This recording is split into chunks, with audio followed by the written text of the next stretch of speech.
everybody, and welcome to Community Connections. As you can see, it is still the month of March. I am still wearing green. Now, it happens to be a sage green, not my leprechaun green or my Kelly green.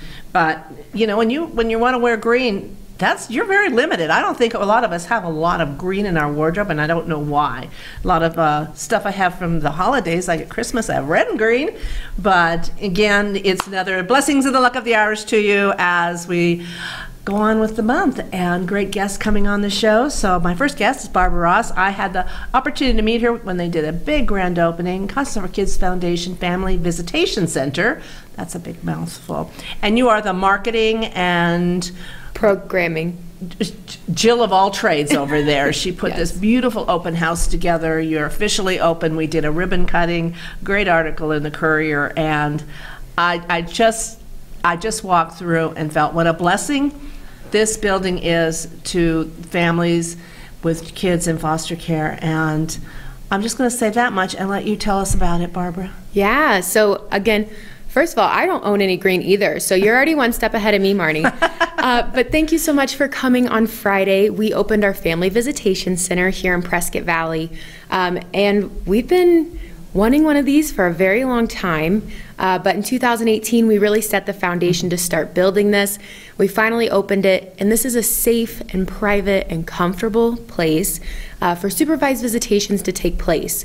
And what that means is, so when families are going through the process of reunification through DCS or whatever that looks like, a lot of times they need supervised visitations, and going to a McDonald's lobby is just not where ideal. You traditionally might have yes. to have those visitations. Okay. The lobbies, a park, the library. Library doesn't have chairs right now. Parks are cold or hot, and then the McDonald's lobby is just not really conducive to relationship building. So we are super privileged to be able to provide this space and this program to the community, and especially the foster kids going through that process. Well, I'm going to let you explain a little bit about it. It is an amazing, amazing facility with rooms kind of dedicated to different age groups. And so you had, I mean, you put a lot of thought behind this and didn't just throw things in here. I mean, there's the areas, and you can explain a little more on how you determine the age groups in the rooms and what you were looking for to create in those rooms when those visitations take place. Of course. So I appreciate that has, you recognize that, because everybody was very intentional in the design of this facility. We were super lucky with our sponsors and some board members and community volunteers who actually decided the theme and really went with it. So those age group rooms, we have our infant space, we have toddler kindergartners, we have a grade school room and a teenage room. And it's really important that everybody has a dedicated facility, because teenagers don't need to be sitting in the baby room, because they're not babies and they're going through a lot. So they need to be treated who they are, and then it's also just developmentally appropriate.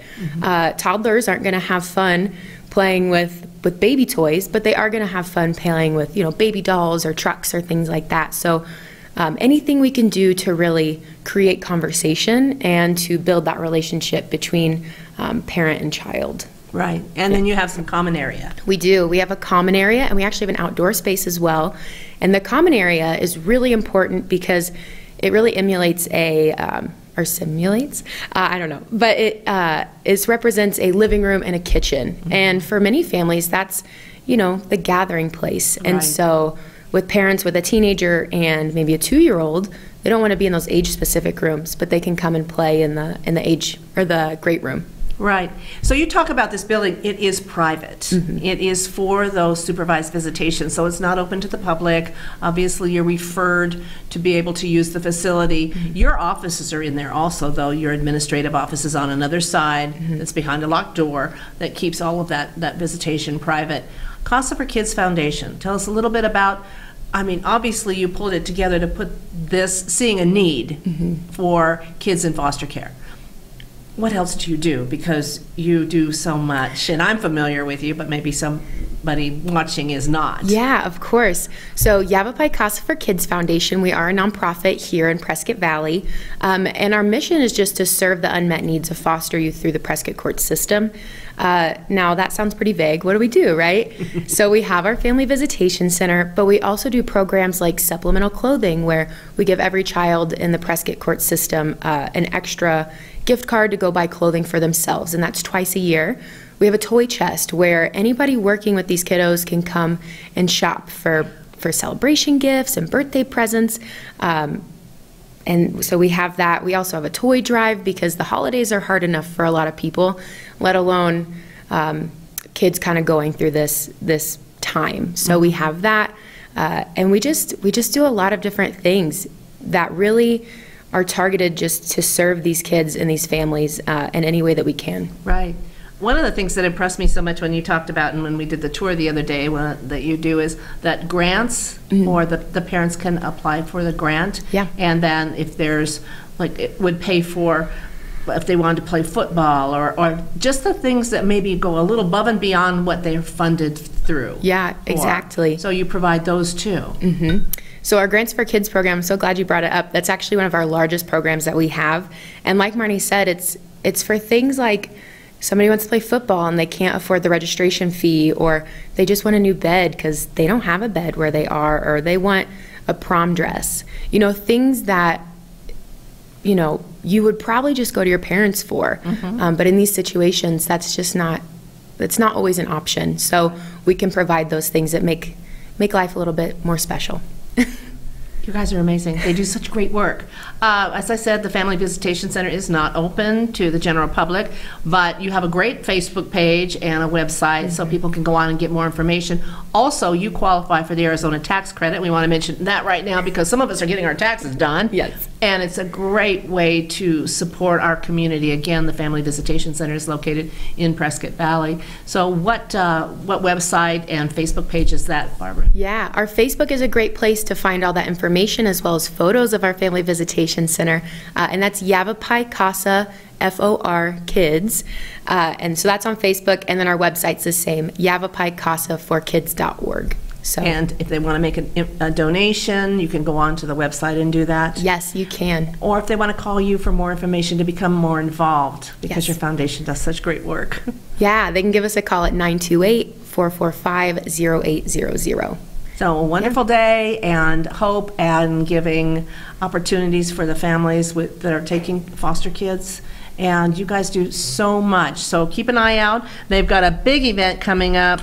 The Yavapai Casa for Kids Foundation Masquerade Gala happening September the 12th, and that will be at the Grand Highland Courtyard and Ballroom. So Yes. put that on your calendar for a great fall event supporting a great organization, Yavapai Casa for Kids. Barbara, thank you for joining us. Thank you, Marnie, so much. Short break. We'll be right back here on Community Connections. Because of you, I felt hopeless. Because you said rude things about my work, I started to question my own voice. I know it was a joke, but it still hurt me.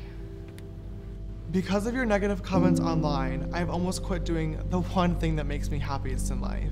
Because you shared something about me that was private, I felt embarrassed. Because you said hi to me on the first day of school, I felt included and I knew that I was going to be okay. Because of you sharing your story with me, I feel comfortable sharing my own. Because you were there when I was coming out, you helped me regain my confidence. I'm still here today because of you.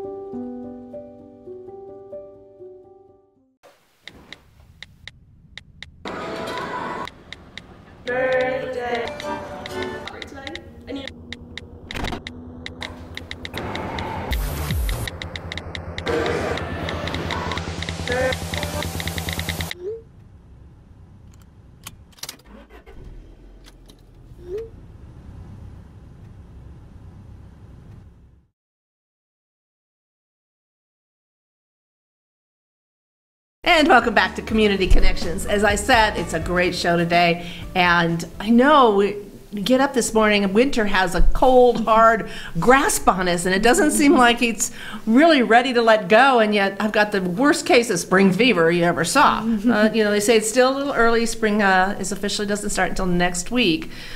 But it's not too early to talk about things that are going on that gets us back in the outdoors. And joining me is Sarah Vincent from the Highland Center for Natural History. She's the education director, and I'm sure you're feeling that same way too, Sarah. Yeah, we're really excited. We have kids right now for spring break camp, so they're having a fun time in the snow right now. What's the surprise this morning? Total surprise. Yeah, somebody says, well, it said it might snow, and I'm thinking, might? No, I was thinking we were done with that last week. Okay, but you've got some kids at camp. Yes, and we're having a lot of fun. So we also have our summer camp coming up, so we encourage folks to sign up for that because spring break camp is full and running right now, so that'll be our next round of camp. When does summer camp start? That'll be June and July. So is it 1 week sessions, or so you sign up for 1 week session and then it's not like every day for 2 months? Exactly, it's 1 week. Do you have different focuses on each, like a themed week? We theme each summer differently for campers that are returning, and we also separate by age. Okay, okay. So go online? Yes, go online and get your spot now. Okay, so we're going to talk about some programs that are coming up in March and April at the Highland Center.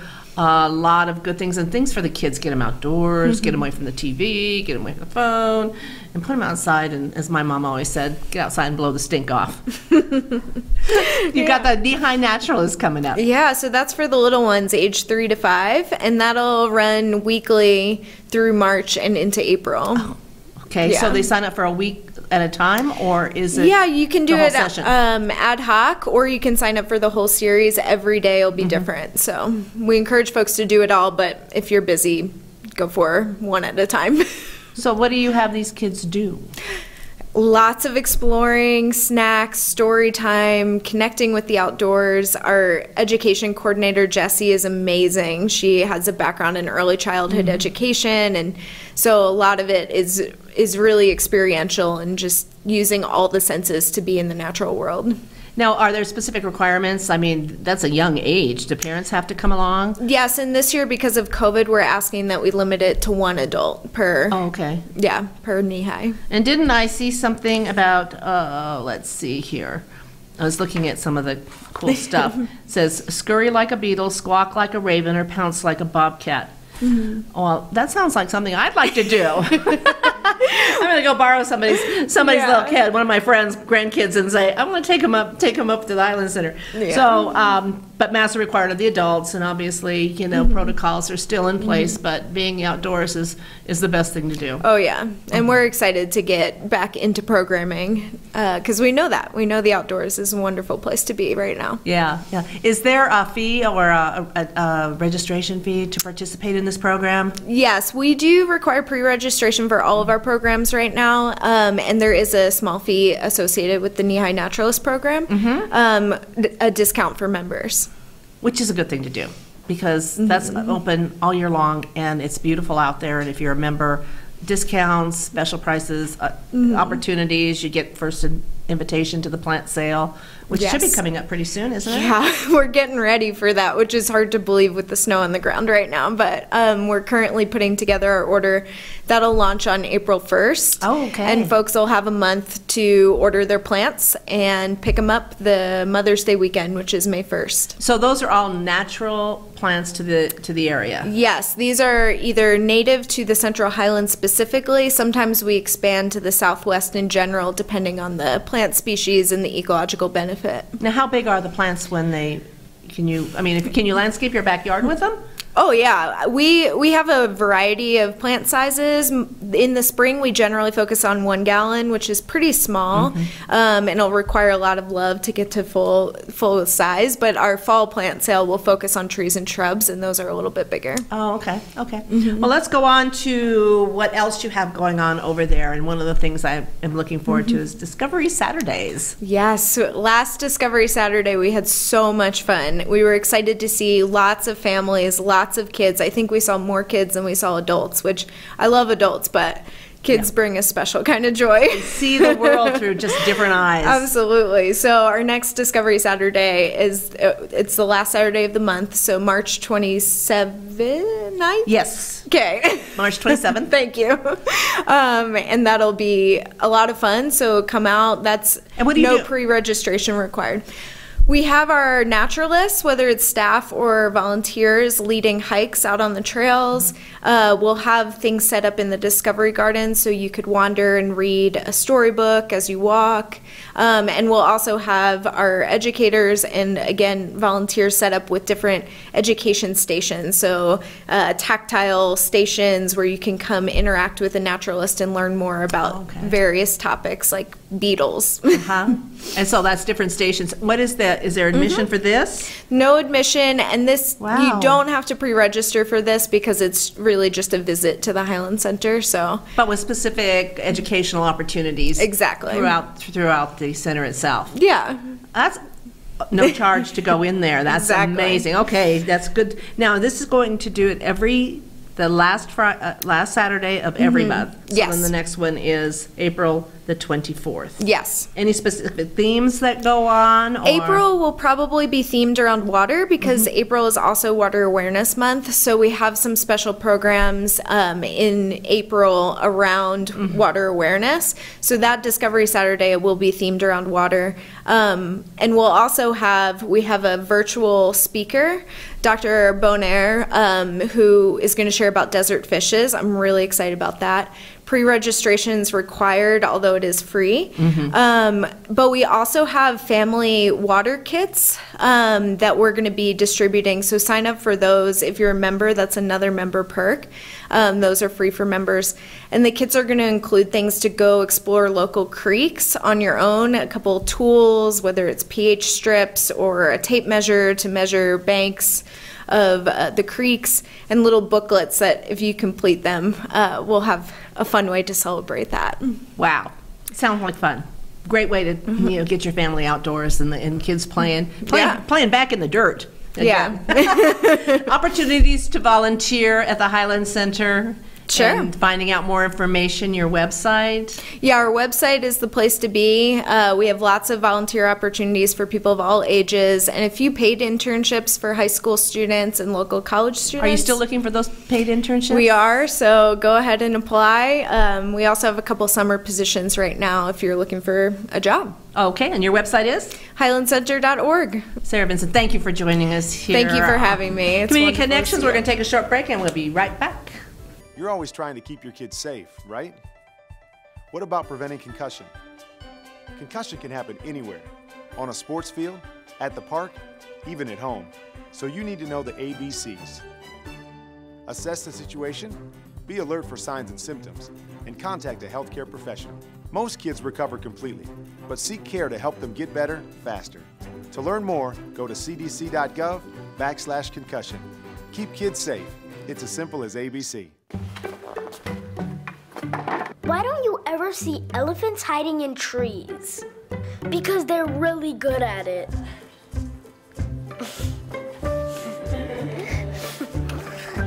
Yeah, I get it. And welcome back to Community Connections. Last, but definitely not least, Anthony Durham's with me. He is the Special Events Coordinator with the Town of Prescott Valley. Yes, we're getting back to some events. Yes, we are. We're modifying some of them to make them work. Still early on, but we're excited that we're doing what we like to do. Yeah. Get people together and have some fun. Exactly. I think people have been kind of cooped up and they're wanting to try to get being familiar with events and being out there in the public and enjoying themselves a little bit. But like you said, we're altering them. We're definitely still taking precautions and trying to adjust the events as much as possible and still being cautious of COVID.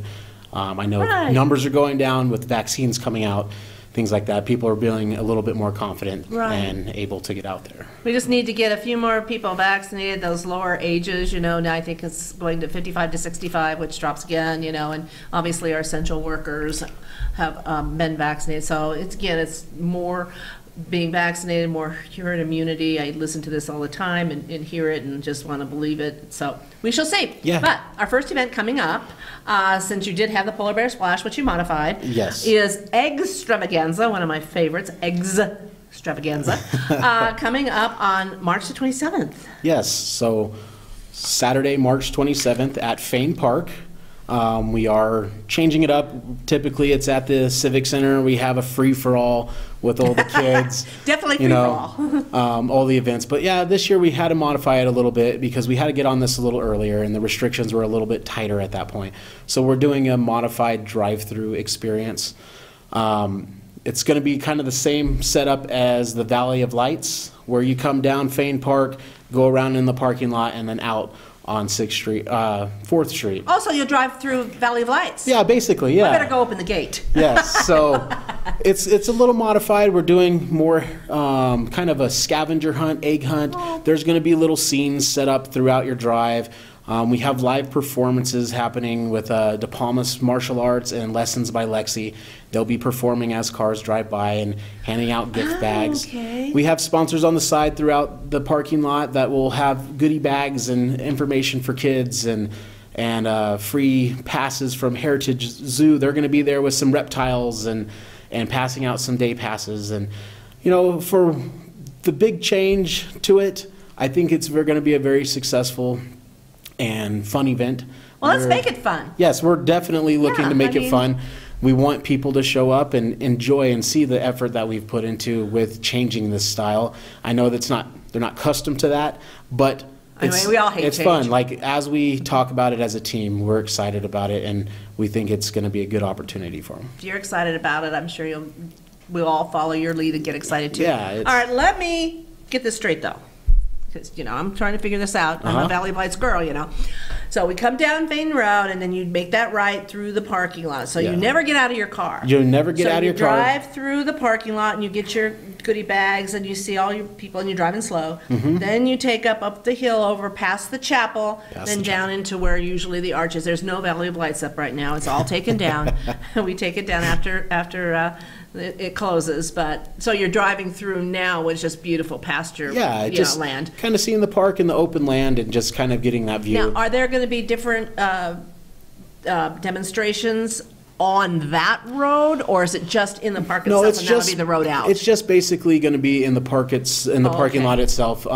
We would have loved to do that, but that's a lot of land to fill up for an event like this. It's all dirt. Yeah, too. so it's hard to have performances and worry about the safety of performers on that kind of terrain. That's why we thought the parking lot would be the best, so they have that flat surface.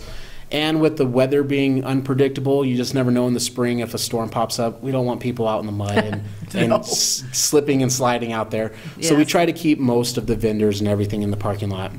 So how do you find the eggs?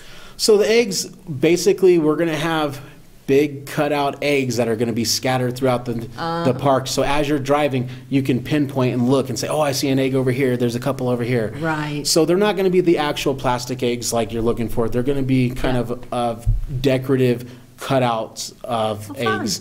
And then we're going to have, there's going to be a little carrot garden and peep area and stuff. So we definitely thought outside the box of how we can make this entertaining and have an experience as you're driving through. Well, I think if nothing else, a lot of what this has done to us has made us more creative, and we're still working through a lot of things, but this sounds just absolutely amazing. There's no charge? No charge to this. This is 100% free. What are the hours? It is going to be from 10 a.m. to 12 p.m., and the town will be providing 1,000 goodie bags. So while supplies last, we would love to give goodie bags to everybody that shows up, but we just don't know. Do you know what 1,000 cars looks like in 2 hours? Trust me. Yes. We had that during Valley of Lights. The thing is it probably won't be 1,000 cars because there might be 5 or 6 kids inside of a car or 3 or 4. So each kid will be receiving a bag while the supplies last. With this also is the Family Arts Festival with it, that portion. And in their bags, they're going to have little crafts that Isabella Tuning, the Arts Commission, Arts and Board Rec, will be putting them in there as well. So then the kids can have little crafts that they can be doing at home as they go through and look at them. So No, and to piggyback on that, Anthony, the Family Arts Festival, but the art that the kids do in the schools is on display, right? Is it still on display at the library, or was it not? Yes, the art at the library is still on display. Okay, so if you want to go throughout over the and see some- library, in the kids section and down on the first floor, there is still youth art being Yeah. displayed, and there's some fantastic art from Oh my the gosh, young they're kids in our amazing. community. Another thing with the event too is AZ Hometown Radio will be there, and they'll be streaming kid-friendly music through 106.7 as you're driving through the experience. That you can tune in and have kid-friendly music as you're How as you're fun going is through that? the experience.